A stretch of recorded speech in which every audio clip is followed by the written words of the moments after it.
Professeur Moustapha Khiaté, bonjour. Bonjour à tous les auditeurs.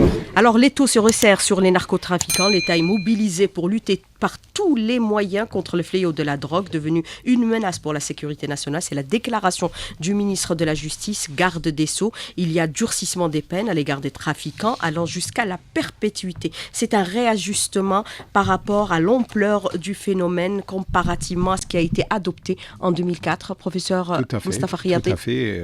Nous avons souffert un peu durant les dernières années du vide, ou plutôt de l'insuffisance des mesures coercitives contre les dealers et les trafiquants.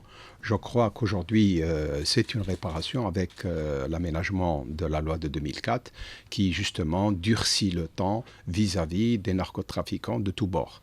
Je pense que c'est quelque chose de positif et que ça va changer un peu dans le futur. Lorsqu'on connaît quelques chiffres, vous savez qu'on est passé de 10 000 affaires au début des années 2000 à aujourd'hui pratiquement 100 000 affaires, qui est selon les déclarations du ministre de l'Intérieur. Donc ça veut dire qu'aujourd'hui, la sécurité du pays est menacée par les narcotrafiquants et il est impératif aujourd'hui de lutter par tous les moyens contre ces gens-là qui visent essentiellement le maillon le plus faible de notre peuple, qui est représenté par la jeunesse. Il fallait renforcer le dispositif existant datant de 2004, puisque beaucoup de lacunes avaient été relevées. Professeur Moustapha Khiaté. Oui, tout à fait. La loi de 2004, d'abord, elle ne distinguait pas très bien entre les différents types de drogues. C'est pour ça qu'il y a eu dans la nouvelle loi une meilleure appréhension de ces problèmes-là. Les peines qui étaient prononcées contre les trafiquants n'étaient pas des peines très importantes, puisque après 2 ou 3 ans, on retrouvait ces mêmes personnes-là continuer ou même avoir des réseaux beaucoup plus importants en ville, puisqu'ils bénéficiaient des grâces et des réductions de peine.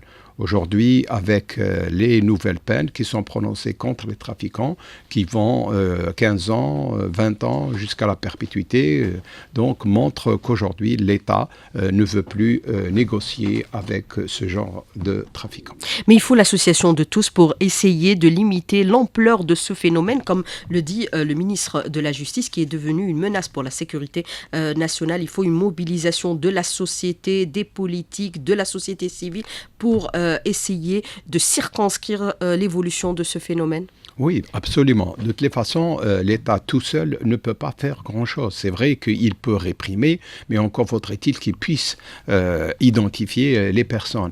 C'est un problème qui se déroule à l'intérieur de la société, donc il est impératif que les acteurs actifs de cette société apportent leur contribution, et pour justement lutter de façon plus efficace, il faut qu'il y ait une synergie sociale pour lutter contre ce type de trafic qui malheureusement n'a fait qu'augmenter au cours de ces dernières années pour devenir aujourd'hui un véritable danger pour la sécurité, comme je l'ai dit, de notre pays et pour la société de façon générale.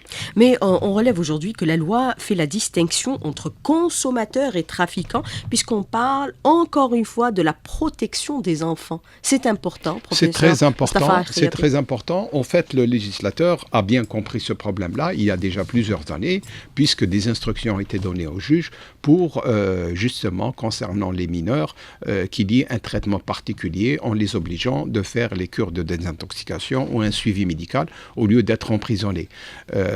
Moi, je regrette une seule chose, c'est que à la discussion de cette loi-là n'est pas associé les associations qui sont sur le terrain. On aurait peut-être suggéré que cet âge-là soit porté à 22 ans au moins. Pourquoi? Parce que la plupart justement des personnes qui sont aujourd'hui arrêtées pour consommation, leur âge se situe entre 18 et 21 ans, 22 ans.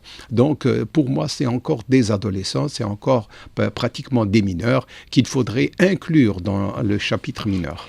Alors pour la question des psychotropes aujourd'hui et leur consommation, on sait que dernièrement il y a eu des saisies records annoncées par la DGSN, 1,6 million de capsules de psychotropes dans les 4 grandes wilayas du pays, Alger, Oran, Annaba et Ouargla, qui ont transité par Tamanrasset. On parle aussi de la protection des pharmaciens. C'est-à-dire, on fait la distinction entre, bien sûr, les consommateurs, les trafiquants et également les revendeurs qui peuvent être parfois des victimes collatérales. En fait, il y a deux problèmes distincts. C'est vrai que le SNAPO, le syndicat national des pharmaciens d'officine, a dénoncé les agressions dont les pharmaciens ont été victimes. Et il a même fait un film parce qu'effectivement, il y a ce problème-là. Les personnes qui sont en manque de drogue attaquent les pharmacies lorsqu'on ne veut pas leur servir sans ordonnance. Et certains ont même donc fait des hold-up sur les pharmacies. Ça, c'est un fait. Mais il faut savoir que la plupart des psychotropes viennent d'ailleurs. Vous avez parlé de 1,7 million, mais en fait, il y a eu 7 millions de pilules qui ont été saisies au cours de 2022. C'est un record. Jamais on a vu autant en Algérie. Ces produits viennent la plupart du temps des pays du Sahel où des laboratoires clandestins fabriquent ces produits-là. On ne sait pas sur le plan chimique qu'est-ce qu'il y a dedans. C'est vrai que c'est des comprimés. On dit que la matière première est ramenée d'Europe et que ensuite les comprimés sont préparés, les gélules sont préparées donc in situ à l'intérieur de quelques laboratoires clandestins. Mais en fait, il y a certainement des matières qui sont ajoutées. C'est pour ça qu'il faut qu'il y ait analyse de ces produits-là qui sont de toutes les façons hautement toxiques pour les personnes qui les consomment, puisqu'on a vu, lorsque les doses sont dépassées, qu'il y a eu même des cas de décès. Plusieurs personnes, surtout des jeunes, sont morts justement d'overdose. Donc il y a un problème réel qu'il faut prendre en considération aujourd'hui. Et c'est là où nous avons suggéré la création d'un observatoire de suivi de ces drogues-là. Pourquoi c'est important? Parce que le champ de la drogue est un champ dynamique.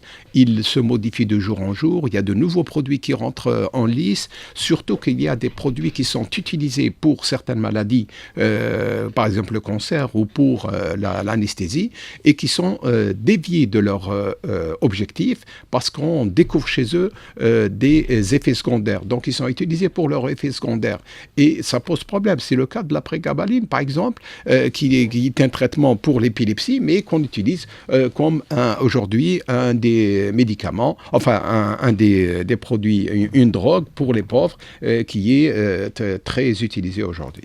Alors, la mort subite pour les jeunes, la cause, c'est la consommation de drogue. C'est l'overdose. Ce sont des gens qui ne connaissent pas un peu les quantités qu'ils prennent. Donc, et la plupart utilisent, au lieu d'utiliser par exemple une gélule, utilisent 3 ou 4 gélules parce que ça ne suffit pas pour lui procurer le plaisir. Mais il faut également remarquer une chose importante, c'est qu'il y a également certains trafiquants, certains jeunes à qui on donne de l'argent et qui, pour faire passer des quantités importantes, absorbent. Donc des sachets de plastique, des 50 gélules, etc. au niveau de l'estomac. Mais il se trouve que ce sachet peut s'ouvrir au niveau de l'estomac et à ce moment-là, il y a une quantité énorme et la personne meurt d'overdose également. Ça, malheureusement, les transporteurs ne le savent pas.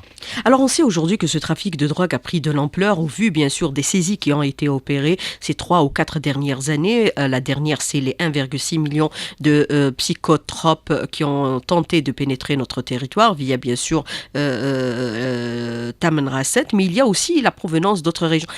Inonder notre pays de drogue, c'est volontaire aujourd'hui? Oui, aujourd'hui, l'Algérie est visée. Ce n'est pas normal qu'on assiste à un déluge, un véritable déluge de drogue de toutes parts, avec le Kiev. Bon, c'est vrai qu'avec le renforcement de la sécurité au niveau de la frontière ouest, le problème s'est un peu tari, mais encore aujourd'hui, on trouve toujours du Kiev un peu partout dans les marchés. Mais aujourd'hui, on assiste également à la résurgence, ou plutôt l'apparition de façon importante de ces psychotropes qui inondent le marché réellement.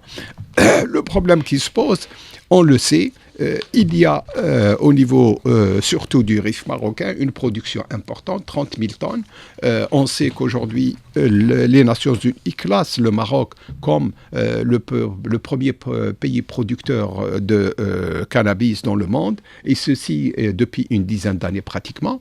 Ce qu'il faut savoir également, c'est que les personnes, les producteurs de drogue au niveau de la région méridionale, méridionale du Maroc, de la région occidentale du Maroc, ne se suffisent plus comme avant de techniques traditionnelles, c'est-à-dire faire transporter le kif sur le dos d'âne ou de mulet pour faire traverser les frontières. Mais aujourd'hui, ils utilisent de nouvelles technologies, ils utilisent des drones, puisque la police espagnole a pu arrêter des drones qui allaient sur l'Espagne et même sur la France, puisqu'il y a certains drones, surtout des avions sans pilote qui sont commandés de Chine et qui peuvent avoir donc jusqu'à 7 heures d'autonomie.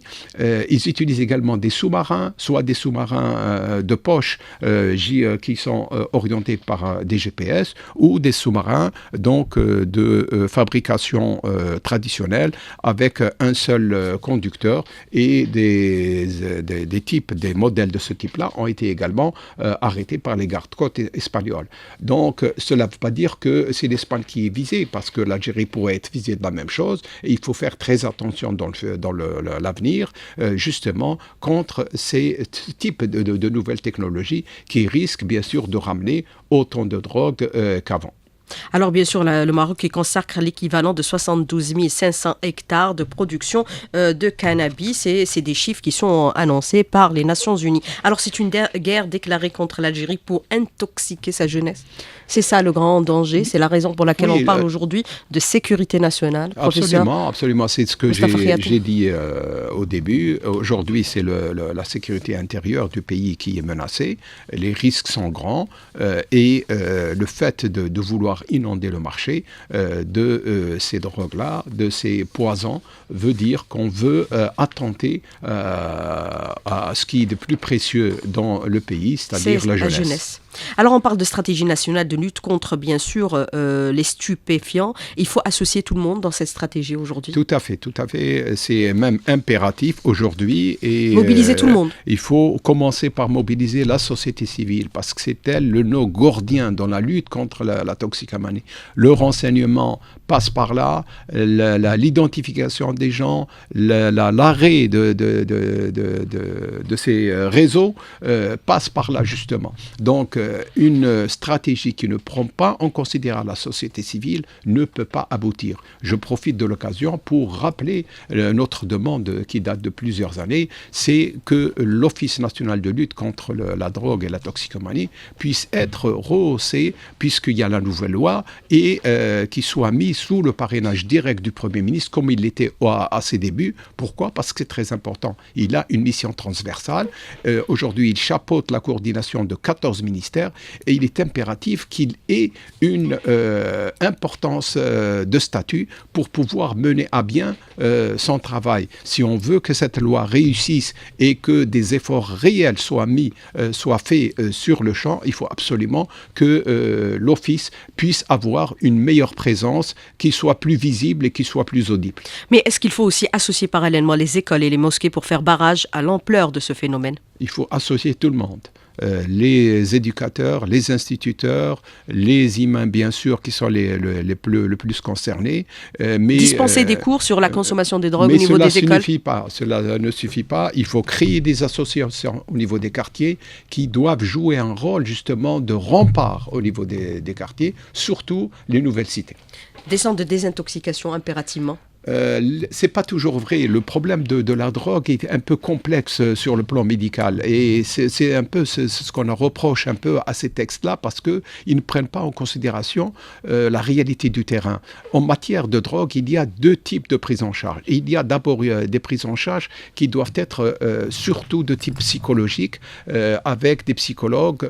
Ceci est valable pour, par exemple, le cannabis, lorsqu'il n'est pas donné à de grandes doses. Par contre, pour les psychotropes, il faut une prise en charge médicale au niveau de structures hospitalières. Alors, professeur Moustapha Khiyaté, je voudrais revenir avec vous sur plusieurs aspects pour cette deuxième partie de l'invité de la rédaction, sur l'aspect bien sûr de renforcement de ce dispositif législatif à l'égard bien sûr des narcotrafiquants, tolérance zéro pour les barons de la drogue. La nouvelle loi renforce les peines allant jusqu'à la perpétuité, 30 ans de réclusion criminelle. Il y a aussi d'autres dispositions, c'est le suivi des prévenus mineurs qui observent une cure de désintoxication, moyennant bien sûr l'abandon des poursuites. C'est important. Oui, absolument. Bon, c'est vrai que face à ce type d'intoxication, le problème est toujours posé de savoir si le consommateur est victime ou est un délinquant. Un enfant, il est protégé par la loi, les moins de 18 ans le sont. Nous souhaiterions dans l'avenir qu'on élève leur barre jusqu'à 22 ans. Ce sont tous des victimes, ce sont toutes des victimes qu'il faudrait prendre en charge. Et le fait de leur permettre justement de suivre un traitement, c'est mieux que de les mettre en prison où ils vont devenir des professionnels. On sait que les prisons, ce sont des écoles du crime et c'est là où ils apprennent le plus de problèmes. Si la société veut se protéger, ce n'est pas en multipliant le nombre de criminels. Je pense que cet aspect dans la loi a été très important, qu'il faudrait peut-être renforcer dans l'avenir, comme je l'ai dit, en élevant l'âge. Je pense qu'il y a un autre aspect de la loi qui est très important, c'est celui de la création de bases de données des narcotrafiquants. On n'a peut-être pas eu la chance au cours des dernières années d'avoir cet aspect-là. Aujourd'hui, c'est une chose importante, ce qui permet bien sûr aujourd'hui de mieux suivre ces personnes-là, de les identifier et de pouvoir lutter contre. Alors, je voudrais revenir aussi avec vous sur un autre aspect qui concerne bien sûr cette question qui est éminemment importante et qui relève bien sûr de la sécurité nationale. Nous sommes en train d'assister à un nouveau phénomène également, c'est la vente de la drogue sur les réseaux sociaux, sur la toile. Il faut être extrêmement prudent. C'est pour ça que c'est important justement de suivre et de surveiller cela. Je pense que les différents services, notamment de police, de gendarmerie, aujourd'hui sont bien outillés pour suivre cela. Et la création de bases de données, le suivi, la coordination permettront dans l'avenir justement de faire barrage à ce genre. Parce que vous savez que lorsqu'il y a de trafic, c'est toujours la recherche de nouvelles technologies pour échapper justement à toutes les mesures qui sont déjà mises sur place.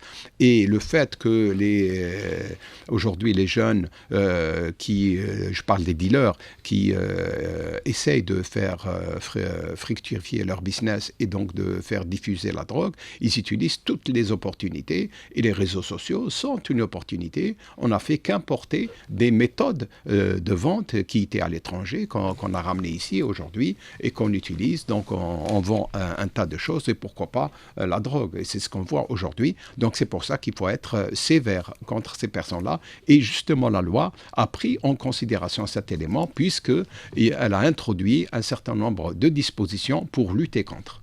Mais comment protéger les mineurs face à ce type de nouvelle vente de la drogue via les réseaux sociaux? Qu'est-ce qu'il faudrait? C'est en suivant justement ces réseaux sociaux. Donc il y a aujourd'hui des renforcer les missions de la police judiciaire. Absolument. Il y a des techniciens spécialisés dans la cybersécurité. Absolument. Il y a des policiers, si vous voulez, du cyberespace, dont le rôle justement est de faire barrage à cela. Les parents ont une lourde responsabilité dans ce domaine. Bien sûr, les parents. Pour le signalement également. On l'a toujours dit que les parents, il y a une certaine démission des parents de leurs responsabilités. C'est pas normal aujourd'hui que les parents laissent faire et abandonnent leurs enfants aux écrans toute la journée sans se soucier de ce qu'ils voient et de ce qu'ils peuvent faire. Donc il est impératif que les parents prennent conscience justement des dangers que représente l'écran pour leurs enfants. Il faut absolument, si l'aspect positif est important, il y a également des aspects négatifs qui deviennent de plus en plus importants. Et il faut renforcer la sécurité aux alentours des établissements scolaires, impérativement. Oui, interdire la vente de cigarettes, par exemple, au niveau des établissements scolaires. Je pense qu'il y a des mesures. Il faut surtout... Mais ça continue. Non, il faut appliquer la loi. Aujourd'hui, il y a une réglementation qui existe concernant justement la vente de cigarettes à proximité des écoles, mais également la vente de cigarettes à l'intérieur de certains types de business. Par exemple, les parfumeurs qui vendent les cigarettes, les vendeurs de journaux qui vendent les cigarettes, etc. etc. Donc il faut revoir ça. Il faut que le vendeur de cigarettes ne fasse que ça. Interdire la vente aux mineurs. Et pour la il cigarette. faut interdire les ventes concomitantes d'autres produits pour éviter justement que les enfants se présentent dans ces shops, donc dans ces magasins-là, pour acheter n'importe quoi et se retrouver en train d'acheter des cigarettes. Donc ça, c'est pas normal. Je pense qu'il y a une réglementation qu'il faut renforcer, mais qu'il faut surtout faire appliquer. Alors, il faut lever les tabous, en parler ouvertement à tous les niveaux, professeur Mustapha Riati, puisqu'on a vu aujourd'hui des films qui sont diffusés, qui lèvent certains tabous et qui parlent ouvertement de la consommation de drogue, qui concernent tous les jeunes, y compris les jeunes filles. Oui, tout à fait. Notamment le film, enfin, par épisode, qui est en train d'être diffusé durant la période de Ramadan. Et qui plusieurs films en ce moment. Et qui, public et privé également. Il faut peut-être rendre hommage aux metteurs en scène qui ont su, en fait, refléter la réalité de la société aujourd'hui. C'est des messages qui sont véhiculés. Absolument. Ils ont utilisé justement les messages qui sont utilisés chez les gens, au niveau de la rue, dans les quartiers. Et ça permet de mieux faire percevoir ce problème-là et surtout sensibiliser les parents de la gravité de la chose. Peut-être qu'il faudrait renforcer ce type de message en montrant un peu les aspects négatifs et les aspects dangereux justement de l'usage de la drogue dans les quartiers. On l'a vu, une jeune fille qui s'était suicidée dans l'une des épisodes. Alors je voudrais revenir avec vous bien sûr sur ce renforcement des dispositifs, cette stratégie nationale de lutte contre bien sûr la drogue et son ampleur qui prend aujourd'hui quand même, qui constitue un véritable danger pour la sécurité nationale. La société civile, quel rôle devrait avoir, puisque par moment elle est quasiment absente. On essaye de la réactiver. Mais est-elle suffisamment présente sur le terrain, professeur Mustapha Riati ? Malheureusement pas. Ce qu'il faudrait faire, c'est qu'il faut absolument mobiliser. C'est pour ça que le rôle de l'Office est très important. Mais dans l'état actuel des choses, il ne peut pas agir à tous les niveaux. Pourquoi ? Parce qu'on sait qu'aujourd'hui, il y a des fonds de soutien, notamment au niveau du ministère de la Jeunesse et des Sports, de la Solidarité, d'autres ministères. Ces fonds, on ne sait pas où ils vont parce qu'il faut des appels d'offres et il faut privilégier certains créneaux. Aujourd'hui, la lutte contre la drogue devient un impératif national. Il faut absolument que ces fonds-là puissent financer des activités de certaines associations dans le domaine pour qu'elles puissent agir de façon efficace. Si ces associations ne reçoivent pas d'aide, elles ne peuvent pas agir. C'est pour ça qu'il y a eu un retrait, si vous voulez, des associations depuis plusieurs années. On ne les voit pas un peu. Pourquoi ? Parce qu'elles ne disposent pas de soutien. Il faut qu'il y ait un soutien pour ces associations pour qu'on puisse les voir et qu'elles soient plus efficaces et plus présentes donc dans les quartiers et un peu partout. Alors c'est un problème de société qui doit être pris en charge par la société elle-même, qu'elle doit s'impliquer directement. Vous avez beaucoup de questions ce matin, professeur Mustapha Riati. La première, aujourd'hui par exemple, est-ce qu'il ne faudrait pas mettre un numéro vert pour dénoncer les vendeurs de drogue au niveau des quartiers ? Oui, bon, les numéros verts existent. Vous avez le numéro de la police et le numéro de la gendarmerie. Mais un numéro vert dédié justement à la dénonciation des narcotrafiquants. Bon, bien sûr, on pourrait imaginer un numéro unique avec la possibilité de switcher sur les différents services. Bon, c'est un problème d'organisation uniquement, mais aujourd'hui, si vous appelez un des numéros qui existent,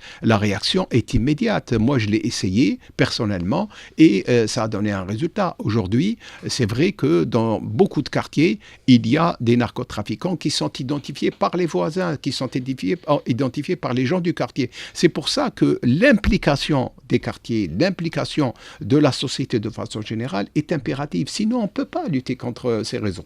Alors, autre question de l'auditeur très pertinente. Où est le travail sur le terrain des psychologues de l'éducation nationale, de la santé, de la DAS, de la jeunesse dans les écoles, CEM et lycées et même l'université pour renforcer le geste préventif contre les dangers de la drogue? Malheureusement, comme vous le savez, tous les secteurs, notamment l'éducation, se plaignent du fait qu'elle ne dispose pas de budget suffisant pour recruter des psychologues. Pourtant, nous avons des milliers de psychologues qui sont au chômage. Ça, c'est très important. Il faut que ces psychologues puissent bénéficier d'une formation spéciale pour cette mission-là et qu'elles puissent être recrutées aussi bien par les collectivités locales dans les nouvelles cités où il n'y a personne. Donc il faut qu'il y ait des points bleus, ce qu'on appelle les points bleus, c'est-à-dire des bureaux où il y a des psychologues qui peuvent être en relation notamment avec les familles. Vous savez, dans ces cités, c'est des cités dortoirs la plupart. Les hommes partent travailler toute la journée, les femmes sont seules au niveau de leur domicile. C'est bien qu'il y ait des psychologues pour discuter avec ces femmes-là, pour qu'elles aient une idée sur ce qui se passe et pour justement prendre la température de ces cités. Aujourd'hui, ces cités sont laissées à elles-mêmes et on a vu donc de gros problèmes avec l'apparition de bandes armées dans ces cités, etc. Le deuxième problème, c'est au niveau des établissements scolaires. Il est impératif de généraliser la présence de psychologues au niveau de tous les établissements et pas uniquement au niveau de quelques-uns. Il faut réhabiliter les missions des psychologues et les assistantes sociales fait, impérativement, à tous les niveaux. Absolument. Même au niveau des entreprises. Et il faut justement ouvrir la formation pour les assistantes sociales qui n'existe plus une mission depuis une vingtaine d'années. Alors, le rôle de l'école dans la sensibilisation est parfois quasiment absente. Quel est votre commentaire justement par rapport à cette question? Il faut aujourd'hui lui donner plus de missions, prérogatives, enseigner les dangers, montrer des images qui choquent. D'ailleurs, on le montre sur le paquet de cigarettes, mais on devrait le montrer en images dans les écoles. On devrait faire plus d'efforts au niveau de l'enseignement, de l'éducation, mais on peut également poser le problème du rôle de l'université qui est un peu absente dans ce domaine-là et qui devrait jouer un rôle de leader dans ce domaine-là, dans la lutte justement, parce qu'elle est considérée comme la locomotive de la société. Il est impératif qu'elle soit plus visible, plus audible face aux grands dangers qui se posent aujourd'hui. Alors, les jeunes ont besoin de se dépenser également. Il faudrait penser à créer des espaces récréatifs pour les jeunes, pour éviter bien sûr qu'ils s'adonnent à des drogues, par exemple des espaces de loisirs et de sport. Professeur Moustapha Khiafi, c'est impératif. Oui, ça fait partie. Dans une cité. Absolument, ça fait partie de tout le programme. Lorsque vous voyez qu'il y a moins de 3% des jeunes, des enfants qui sont affiliés à des clubs ou à des fédérations sportives, on se pose la question, il faut absolument utiliser le temps libre de ces enfants-là pour les orienter vers des activités qui sont utiles. Par exemple le sport, par exemple la culture, l'étude de l'histoire, etc.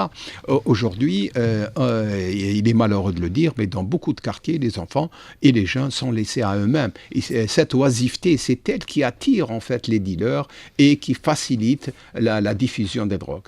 Alors, il faut renforcer le dispositif au niveau de certaines localités névralgiques, comme par exemple la frontière ouest, professeur Moustapha Khiafi, même si c'est le cas actuellement, mais il y a quand même des quantités qui pénètrent. Beaucoup moins qu'avant, mais en fait, les quantités qui pénètrent, c'est surtout vers le sud, d'abord, et comme je l'ai dit... On dit que les quantités saisies ne représentent que 5% de ce qui a pu pénétrer dans 10%. Un territoire. Oui, c'est sûr. L'année dernière, il y a eu saisie de 60 tonnes de hashish, par exemple. Cela veut dire qu'il y a eu certainement 600 tonnes sur le marché, parce qu'elle est présente et disponible au niveau de pratiquement toutes les wilayas, ce qui pose de réels problèmes. Il faut renforcer, bien sûr, la sécurité au niveau des frontières, mais comme je l'ai dit au début de l'émission, aujourd'hui, l'usage de nouvelles technologies fait que la riposte doit être également au même niveau que le danger qui nous guette aujourd'hui, c'est-à-dire avec l'utilisation de drones, qu'ils soient sous-marins ou qu'ils soient sous forme d'avion. Alors on a parlé bien sûr de la consommation de cannabis, des psychotropes, mais il y a aussi un autre phénomène qui commence à inquiéter, la cocaïne avec des saisies qui révèlent aujourd'hui des tendances alarmantes, professeur Moustapha Khiafi. Oui, tout à fait, parce que c'est un peu... Parallèlement à l'amélioration de la qualité de vie des gens, les gens ont plus d'argent et peuvent se permettre d'acheter donc une dose d'héroïne par jour, ça c'est 26 000 et de la dinars. Cocaïne. Donc c'est pas donné à n'importe qui. On parle de 40 000 dinars également. La cocaïne également, lorsqu'elle est disponible, son prix est encore plus élevé et malheureusement on constate qu'elle est disponible et que les gens l'achètent. Et ça pose problème. Ça pose problème dans la mesure où ça crée des dangers familiers, au niveau des familles. Lorsqu'un jeune qui se drogue à la cocaïne et qu'il est en manque, c'est-à-dire qu'il a besoin impérativement d'une nouvelle dose, qu'est-ce qu'il fait ? et il va chercher l'argent où il se trouve. C'est-à-dire, il peut violenter sa famille, sa maman, son père, pour avoir cet argent-là, pour pouvoir acheter sa dose. Et ça pose un problème réel parce que ça déstabilise les familles, ça pose des problèmes sociaux énormes. Alors aujourd'hui, bien sûr, on renforce le dispositif pénal à l'égard, bien sûr, des groupes de trafiquants. Il faut incriminer tous ceux qui s'impliquent dans ce trafic, la possession, le transport, livraison, stockage et vente illégale. Tout le monde. Toute la chaîne doit être poursuivie. D'ailleurs, à titre de comparaison, lorsqu'on parle d'alcool, par exemple, il y a un hadith où le prophète dit il y a 10 personnes qui sont concernées dans la chaîne, c'est-à-dire celui qui transporte, celui qui vend, celui qui cache, celui qui emmagasine, etc. Je pense que pour la drogue, il faut faire absolument la même chose parce que chacun joue un rôle puisqu'il participe directement à ce que cette drogue-là arrive aux consommateurs. Alors on parle bien sûr de cette stratégie nationale de lutte contre bien sûr ce phénomène de la drogue en protégeant bien sûr essentiellement les jeunes et les mineurs. Est-ce qu'il faudrait au niveau de la DGSN renforcer le service des mineurs ? Lui donner plus de prérogatives par rapport à l'ampleur de ce phénomène? Je pense qu'aujourd'hui, en fait, il y a des unités, des cellules qui existent au niveau de toutes les WDA. Ceci est vrai aussi bien pour la DGSN que pour la gendarmerie nationale. Ce qu'il faudrait peut-être faire, c'est qu'il y ait une meilleure coordination entre ces corps-là. Et ça, c'est impératif concernant les jeunes. Il faut qu'il y ait des bases de données, un suivi de ces jeunes pour rendre plus efficace leur travail quotidien. Alors, autre question de l'auditeur, je ne sais pas si vous avez le chiffre ce matin, monsieur professeur Mostafa Khayati, qui vous dit, est-ce qu'on a, par exemple, une idée de la portée financière ou de la valeur financière de ce trafic? Est-ce qu'on a des estimations? On a eu par le passé des estimations? En Algérie, peut-être pas, parce qu'on n'a pas d'études très précises, mais sur le plan mondial, on sait aujourd'hui que la drogue constitue le deuxième marché après les armes, et avant les hydrocarbures et avant les médicaments. C'est dire l'importance de ce marché à l'échelle mondiale. Ceci se reflète également au niveau de tous les pays, donc... Alors, par rapport à la dénonciation des dealers, par rapport à la question du numéro vert, est-ce qu'il faudrait aussi mettre en place un moyen pour protéger les dénonciateurs ? Ah oui, ça c'est clair. Je pense qu'il y a des dispositions sur cet aspect-là pour la protection de ceux qui signalent. Et ceci est valable pas uniquement pour la drogue, mais même pour d'autres crimes. Ce qui est important, c'est qu'il faut qu'il y ait un certain secret qui entoure, si vous voulez, l'acte de signaler ce genre de personnes, parce que ce sont des personnes qui travaillent en réseau et qui peuvent bien sûr se venger sur la personne qui les signale. Ou la famille. Ou la famille. Donc c'est important. Pour cela, il faut absolument qu'il y ait une certaine, un certain suivi, certaines dispositions. Je pense que les corps de sécurité sont sensibilisés à cela et que des dispositions sont déjà prises pour cela. Et on le voit aujourd'hui dans le film qui est diffusé actuellement sur la télévision publique, qui se constituent en réseau, qui prennent en otage carrément des quartiers. Absolument. Alors vous avez autre question de l'auditeur qui vous dit, maintenant, est-ce que les dénonciations anonymes sans s'identifier peuvent être pris en considération? Oui, pour susciter une intervention. Dans ce domaine-là, même les dénonciations anonymes sont prises en considération parce que, comme je l'ai dit, il s'agit d'un véritable défi qui est lancé à la société. C'est un défi qui risque de faire... ou de poser des problèmes au niveau de la sécurité nationale. Donc, on ne peut pas tergiverser et il est impératif de prendre en considération tous les éléments, tous les signalements qui sont donnés. Alors, nous sommes à l'ère du digital. Là, ce matin, d'ailleurs, nous sommes en streaming. Je voudrais revenir avec vous sur une question qui est importante, professeur Mostafa Khayati. Est-ce qu'à l'ère, bien sûr, du digital, de la numérisation, ne faudrait-il pas installer des caméras aux alentours des établissements scolaires, des universités et des lycées à travers tout le territoire national? C'est important parce que ces caméras sont tellement importantes qu'elles vont avoir plusieurs rôles. D'abord, de protéger un peu le pourtour des établissements et éviter qu'il y ait justement ce genre de trafic au niveau des élèves, mais également pour lutter contre la violence scolaire, qui est très importante aujourd'hui. Et donc, la drogue génère de la violence. Absolument, elles sont associées les deux, mais en plus, ça permet de sécuriser bien les pourtours des établissements.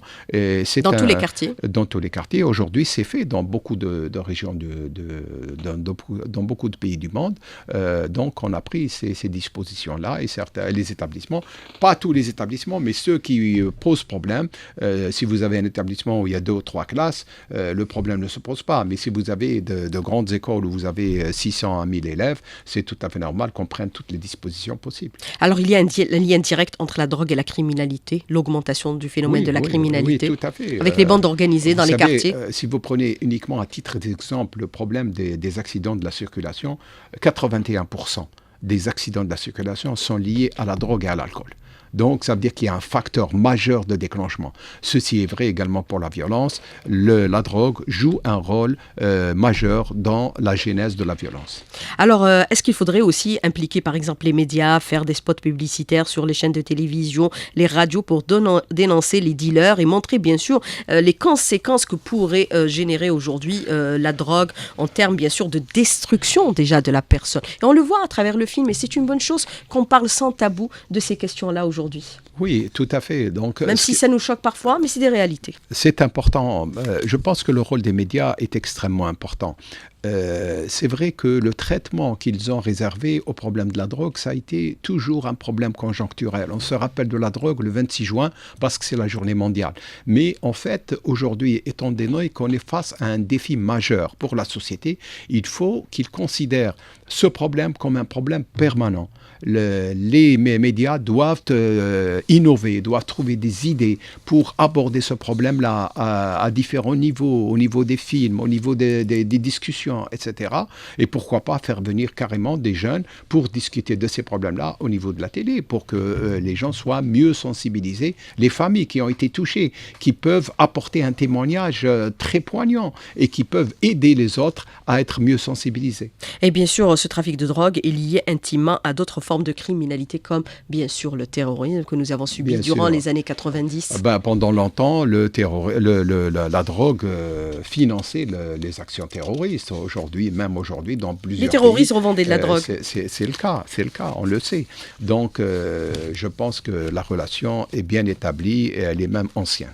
Alors, autre question de l'auditeur qui vous dit, est-ce qu'il faudrait aussi enseigner à l'école, par exemple, un module sur la drogue et mettre en alerte les enfants contre les dangers qui les guettent pour dénoncer déjà ceux qui essayent de tenter de les approcher pour consommer la drogue?